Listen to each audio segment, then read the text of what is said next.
World War II was the result of the attack on Pearl Harbor. It was a surprise military strike by the Japanese Navy Air Service against the United States naval base. In the Hawaii Territory on the morning of December 7, 1941, the attack led to the United States' entry into World War II. The devastating attack left sunken ships and many mortalities. Several days later, on December 11th, Germany and Italy declared war on the U.S. The U.S. responded with a declaration of war against Germany and Italy. Dictator of the Holocaust, Adolf Hitler initiated World War II in Europe with the invasion of Poland in 1939. As Hitler gained power in an economically and politically unstable Germany, he and his National Socialists signed treaties with Italy and Japan to further his ambitions of world domination.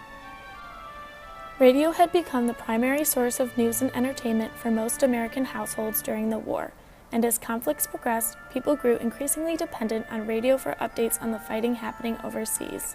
As the updates on the war became increasingly popular, many campaigns started emerging and gaining popularity due to the advertising.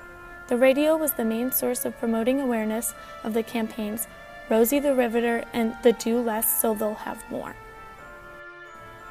The Rosie the Riveter campaign stressed the patriotic need for women to enter the workforce. Although women were crucial to the war effort, their pay continued to lag far behind their male counterparts. Female workers rarely earned more than 50% of male wages. Between 1940 and 1945, the female percentage of the U.S. workforce increased from 27% to nearly 37%, and by 1945, nearly 1 out of every 4 married women worked outside of their home.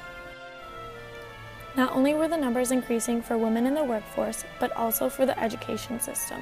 By 1940, there were 600,000 compared to 1900, where there were only 85,000 female college students in the U.S.